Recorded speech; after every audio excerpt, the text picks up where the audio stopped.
నమస్తే, welcome to popular TV. ప్రస్తుతం మనతో పాటు విజయవాడ డిప్యూటీ మేయర్ శ్రీశైల రెడ్డి గారు ఉన్నారు. మాట్లాడదాం. మేడం, కాంగ్రెస్ పార్టీ అధ్యక్షురాలుగా బాధ్యతలు చేపట్టిన వైఎస్ షర్మిల చాలా వివాదాస్పద వ్యాఖ్యలు చేసింది జగన్మోహన్ రెడ్డి పైన, అట్లనే మీ ప్రభుత్వం పైన. ఈ ప్రభుత్వం వచ్చిన తర్వాత ఎటువంటి అభివృద్ధి జరగలేదు, రాష్ట్రం వెనక్కి వెళ్ళిపోయింది, చాలా అప్పుల రాష్ట్రంగా జగన్ రెడ్డి తయారు చేశారని చెప్పి, ముఖ్యంగా జగన్ రెడ్డి అని సంబోధించడాన్ని ఎట్లా చూస్తారు?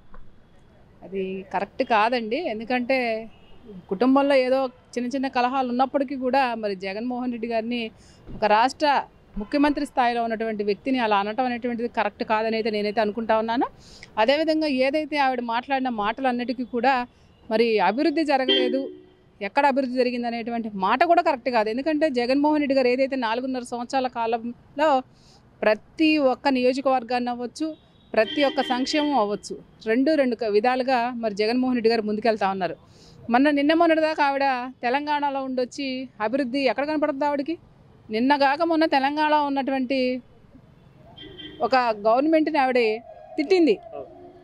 ఎలా అని మరి ఇదే గవర్నమెంట్తో ఇవాళ చేతులు జత కట్టారు అని అంటే మరి దీనిలో లోపాయకారి ఒప్పందాలు ఎన్ని ఉన్నాయో అనేటువంటిది రాష్ట్ర ప్రజలను గమనిస్తూ ఉన్నారు. ఎందుకంటే జగన్మోహన్ రెడ్డి గారు ఒకటే చెప్తా ఉన్నారు, నేను ఎవరిని నమ్ముకోలేదు, నేను ప్రజలనే నమ్ముకున్నాను. ఎందుకంటే ప్రజలకు నేను మంచి చేస్తాను, తద్వారానే నన్ను ప్రజలు ఎన్నుకుంటారు అనేటువంటి ధీమాతో ఉన్నారు. అది కదా నాయకత్వ లక్షణాలు అంటే.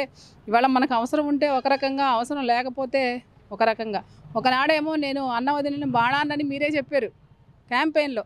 ఇవాళ అలా కాకుండా మళ్ళీ అన్న బాణం కాదు నేను అని మీరే మాట్లాడుతూ ఉన్నారు.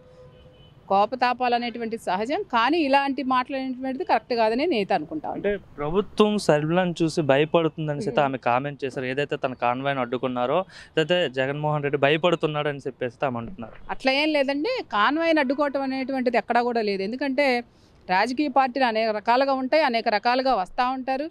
దానిలో ఏంటన్నా మనకి ట్రాఫిక్ ఏమైనా ఆంక్షలు ఏదన్నా ఉంటే కనుక ఏదైనా చెప్పలేం, కానీ సిపి గారు కూడా దానికి వివరణ ఇచ్చారు. అట్లాంటి కార్యక్రమాలు ఎక్కడా కూడా మేము చేయలేదని. షర్మిల గారు ఏదో మాట్లాడుతున్నారు. ఎందుకంటే చెప్పాను కదా, జగన్ రెడ్డి అనేటువంటి సంబోధన ఏదైతే ఆవిడ సంబోధించారో మరి దానిలోనే దాగుంది. మరి అన్నని ఇబ్బంది పెట్టడానికి ఇక్కడికి వచ్చింది అనేటువంటిది అయితే అందరికీ అర్థమవుతా ఉంది.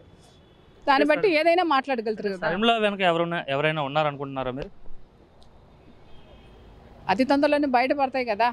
ఇవాళ షర్మిల వెనకాల గతంలో ఏదైతే వైఎస్ఆర్టీపీ అక్కడ పార్టీ పెట్టినప్పుడు ఎవరుండి ఆడించారో, మళ్ళీ ఆ పార్టీనే ఇంకో పార్టీలో విలీనం చేస్తే ఎవరు ఆడించారో, ఇవాళ తెలంగాణ నుంచి ఇక్కడికి వచ్చి మరి జగన్మోహన్ రెడ్డి గారిని దుర్భాషలు ఆడుతూ ఉన్నారు అని అంటే దానికి ప్రోద్బలం రానున్న రోజుల్లోనే రాష్ట్ర ప్రజలే తీర్పిస్తారు. ఎందుకంటే ఒకసారేమో మంచి అంటారు, ఒకసారేమో చెడు అంటారు. అంటే చెడు మంచి అనేటువంటి దోబూజులాటలో ఎవరు పావుగా ఉన్నారండి? ఆవిడే పావు అయ్యారు. ఎందుకంటే దోబూజులు ఆడేటువంటిది ప్రజలకి మంచి చేసేటువంటి పాలన చేస్తే, దోబూజులు ఆటలో ఉన్నా కూడా ఫలానా వ్యక్తి మంచి వ్యక్తి అని అంటారు. ఇవాళ దోబూజు ఆటలో ఉందా ఎవరండి? ఎవరు మాయ మాటలతో ఎవరు దీనిలో మీరు ఉన్నారనేటువంటిది రాష్ట్ర ప్రజలు, అలాగే విజయవాడ నగర ప్రజలు కూడా ముఖ్యంగా తెలుసుకుంటారు. దాని ద్వారానే తీర్పిస్తారు.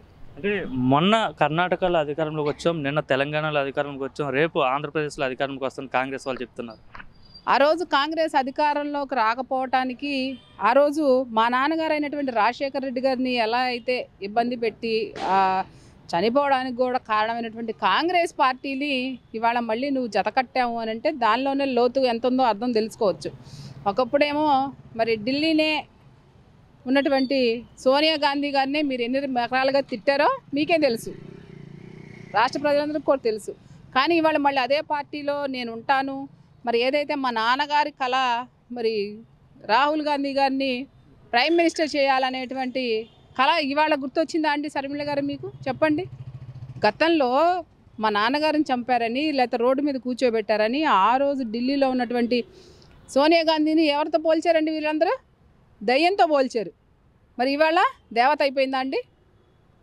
ఇవన్నీ ఏంటంటే ప్రజలందరూ గమనిస్తారు. మనం ఒక రాజకీయాల్లో లేకపోతే ప్రజల మధ్య ఉన్నప్పుడు కమిట్మెంట్ ఉండాలి, ప్రజల యొక్క ఆదరణ ఉండాలి. అది జగన్మోహన్ రెడ్డి గారికి మెండుగా ఉంది. ఎన్ని పార్టీలు కలిసి వచ్చినా, ఎవరో దోబూచులు ఆడినా, ఎవరు లోపాయికారి ఒప్పందాలు ఉన్నా కూడా జగన్మోహన్ రెడ్డి గారు ఏమీ చేయలేరు.